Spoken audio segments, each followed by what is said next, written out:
intinya berinteraksi lah dengan bahasanya gitu kan, kayak bacalah, mendengarkan gitu-gitu. Jadi memang diharuskan gitu kan, semua jurusan gitu nggak sih, kita harus baca biar dapat pengetahuannya, kita harus nonton YouTube lah kayak gitu kan, biar ya sama aja bahasa sastra Jerman juga gitu. Oke. Nah, kalau apa namanya? Dari di jurusan sastra Jerman itu sendiri pernah ini nggak, Lin? Kayak apa ya? Ada satu matkul yang isinya tuh kamu speaking itu apa sih di Jerman? Kayak bahasa Inggris speaking lah ya. Yang ngomong langsung bahasanya gitu, ada nggak? Iya, ada. Jadi semester 1-2 itu kita ada mata kuliah. Mata kuliahnya kan masih belajar bahasa ya. Jadi ada mata kuliahnya itu ada namanya Schreiben, menulis, terus ada Sprechen, berbicara, terus ada Lesen, membaca, terus ada Hören, mendengarkan. Jadi kita ada mata kuliah sendiri-sendiri gitu loh. Nah, juga ada yang bener namanya itu Sprechen. Kalau speaking lah ya, itu emang ada, benar ada. Jadi kita belajar ngomong, UASnya itu juga kita ngomong bahasa Jerman gitu. Sama dosennya juga ngomong bahasa Jerman. Kayak kita misal mau disuruh apa ya, kayak membahas tentang satu topik gitulah, tentang keluarga lah, atau tentang misal kita lagi di pasar lah mau beli sesuatu gitu-gitu. Jadi emang bahasa Jerman sih, speaking, Sprechen namanya. Sprechen. Oke. Itu memang ada. Cuman untuk kayak semester-semester udah tua itu enggak sih, enggak, maksudnya digabung gitu loh. Maksudnya nggak ada yang benar-benar mata kuliah Sprechen itu nggak ada. Jadi kayak digabung gitu. Oke. Nah, tadi kan kamu udah cerita tentang apa yang kamu sukai dan apa yang seru-seru nih, Lin. Nah, kalau di sastra Jerman sendiri, apa sih yang membuatmu kesulitan gitu?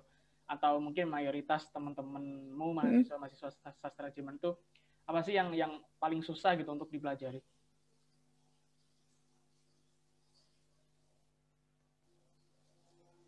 Paling susah ini. Jadi waktu semester 5 kita tuh jurusan sastra Jerman itu ada ini. Program studi sastra Jerman itu ada 2 pilihan. Jadi kayak kita harus milih gitu loh, mau ambil apa gitu. Jadi ada 2, yang satu itu pariwisata, yang satu itu penerjemah.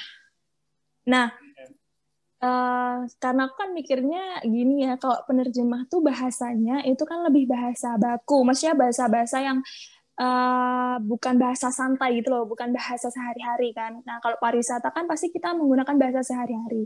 Nah, makanya itu aku ambil ke Übersetzung. Namanya tuh Übersetzung, itu penerjemahan. Nah, aku ambil itu ya kan. Nah, pas ambil aku kirain ya udah, maksudnya nggak sesusah itu loh. Ternyata susah. Jadi apa ya, bahasanya tuh kayak udah bahasa Jerman tinggi gitu loh. Jadi kayak udah bukan bahasa sehari-hari lagi. Jadi karena waktu masih awal-awal ya, jadi aku kayak disuruh translate gitu, translate e-book gitu loh. Padahal itu cuma berapa halaman. Nah, setiap anak itu disuruh translate satu halaman doang kan. Itu kan aku nggak tahu ya artinya apa. Padahal udah aku cari di kamus gitu loh. Tetap nggak nemu maksudnya apa. Sampai aku translate di Google Translate pun itu aku kayak, hah? Kok artinya kayak gini gitu loh. Astaga, cuma parah banget. Itu awal gitu, tapi lama-kelamaan tuh kayak udah terbiasa. Tapi ya juga tetap susah lah. Maksudnya itu susah. Itu sih yang jadi kayak, maksudnya, aduh susah banget. Sampai kadang ngeluh gitu loh. Ngeluh banget kayak sama teman-teman. Aduh gimana gitu. Tapi ya, maksudnya kita enjoy aja. Tetap kayak, ya tetap dikerjain gitu. Kalau emang nggak bisa, ya udah waktu disuruh. Biasanya tuh kalau kan disuruh translate gitu kan, terus nanti pas waktu mata kuliahnya itu sama dosennya suruh ngomong gitu loh, apa yang kamu hasil translatanmu itu sama dosennya kan kayak dikoreksi dan per kalimat gitu kan. Nah itu kadang kan teman-teman tuh kayak takut gitu lah, aku juga gitu, aduh salah nggak ya, salah. Tapi terus akhirnya kayak memberanikan diri, ya udahlah ngomong aja, kalau nggak bisa ya ngomong nggak bisa. Jadi ya aku sama teman-temanku tuh langsung kayak, nggak bisa Pak, ini nggak tahu artinya gitu. Soalnya dosenku kayak yang Iya kok gimana sih nggak tahu artinya gitu. Tapi akhirnya tetap dikasih tahu gitu. Tapi soalnya emang susah. Itu sih yang susahnya itu. Yang yang penting sudah terlewati lah ya, Lin ya. Bisa lah terlewati lah. Ya sudah. Alhamdulillah bisa. Alhamdulillah. Gitu. Nah, mungkin ini Lin, kan sekarang mungkin yang teman-teman yang pengen banget masuk ke sastra Jerman nih. Nah, kalau Elin sendiri belajarnya tuh referensinya apa, Lin? Kamu biasanya YouTube atau film atau baca buku atau apa?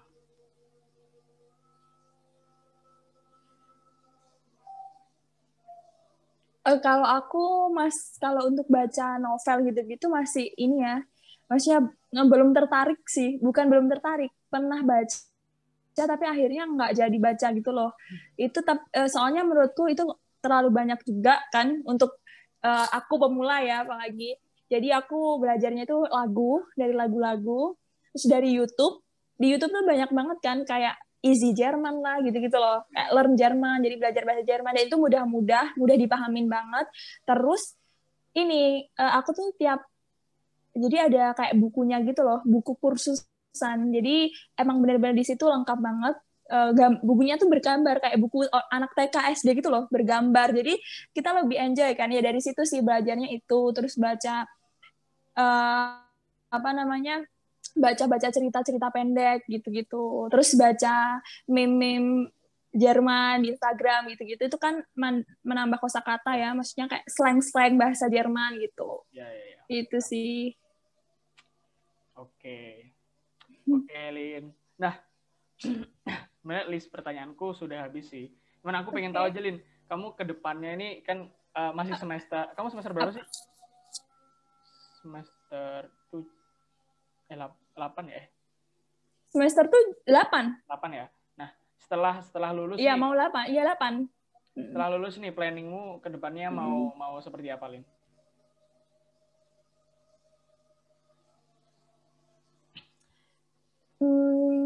Ini kalau rencana yang masih rencana, semoga terrealisasikan.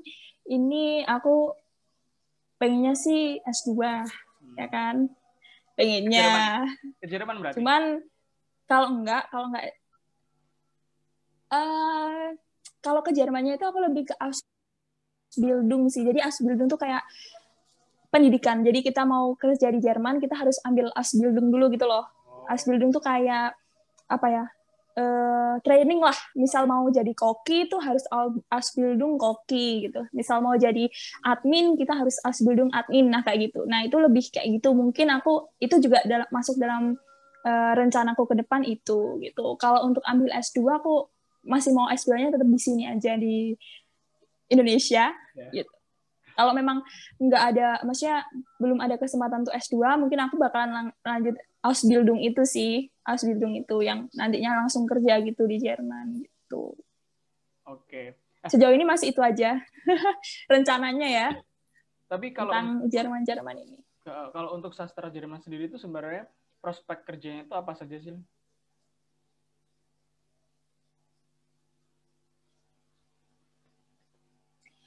Banyak di pariwisata tuh ya, tentunya di pariwisata karena kita kan diajarin cara memanage suatu perjalanan gitu kan, terus jadi guide lah intinya kayak gitu. Itu ada terus di mata kuliah yang aku ambil itu Übersetzung yang aku ceritain tadi, namanya penerjemah. Itu ada kita mata kuliah penyuntingan naskah gitu. Jadi kita nyunting naskah gitu loh. Kita diajarin nyunting naskah. Nah, itu sih prospeknya nanti bisa misal kerja di media gitu, media cetak maupun non cetak ya. Itu bisa jadi editor seperti itu. Terus banyak bisa jadi penerjemah gitu sih.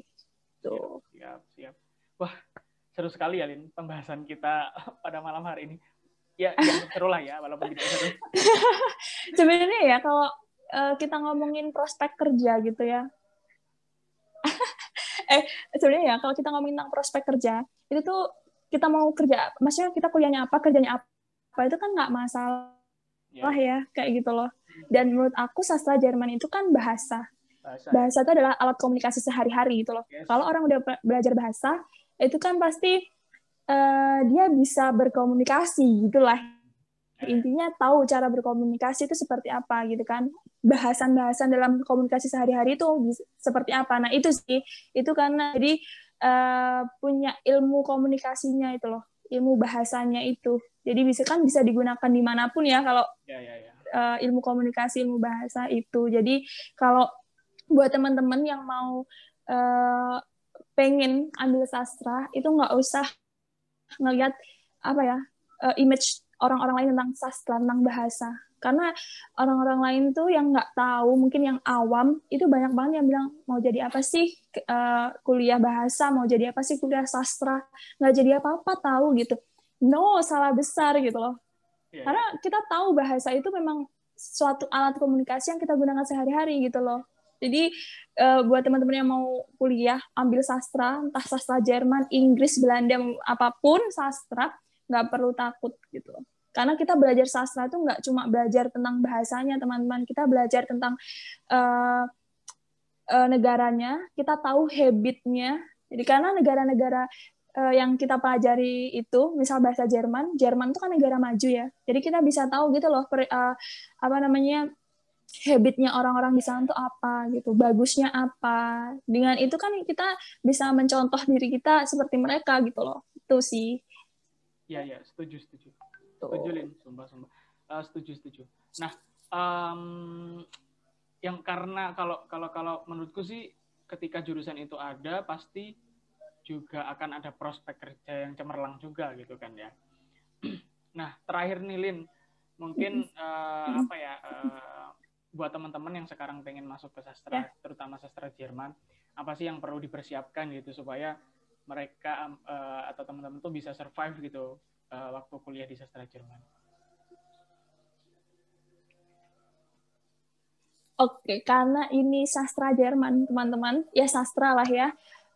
Kalau bisa dipersiapkan ada bahasanya, dasar bahasanya. Misal kalau bahasa Inggris ya udah emang kalian tahu seperti itu bahasa Inggris. Teruntuk kayak bahasa selain bahasa Inggris atau bahasa Indonesia, itu kalian bisa belajar bahasanya. Terus kalian juga mempersiapkan diri bahwa nantinya kalian itu akan membandingkan dua bahasa itu gitu. Maksudnya dua bahasa tuh antara bahasa Indonesia, bahasa kita, sama bahasa yang kita pilih gitu. Jadi untuk memudahkan kita sih, untuk memudahkan bagi pelajar-pelajar bahasa itu. Jadi membandingkan bahasa kita, bahasa Indonesia dengan bahasa yang kita pilih itu. Jadi biar nggak kaget gitu kali ya. Terus kalau misal sastra itu kan namanya sastra ya. Sastra itu adalah karya sastra lah. Jadi untuk sastra-sastra seperti puisi, novel, film. Jadi jangan membuat diri kalian asing dengan hal-hal itu. Jadi kayak film, novel, puisi itu akan jadi makanan kalian sehari-hari gitu loh pada saat nanti kalian mau ngambil sastra gitu, teman-teman. Iya. Oke, Elin. Sepertinya sudah cukup pertanyaan dari kita udah banyak. Ya semoga apa yang kita bicarakan kali ini bisa bermanfaat buat teman-teman yang mungkin pengen banget belajar bahasa Jerman atau sastra Jerman gitu. Yeah. Dan semoga planningnya Elin kedepannya bisa berjalan dengan lancar, bisa prosesnya lancar dan bisa sukses lah gitu. Amin. Terima kasih. Terima kasih atas kesempatannya, atas waktunya. Sukses terus, Rian. Sudah mau sharing denganku. Ini mohon maaf jika mengganggu waktunya. Next kita. Terima kasih. Sharing offline ya next ya. Oke, terima kasih Elin. Selamat malam. Dadah. Oke. Selamat malam.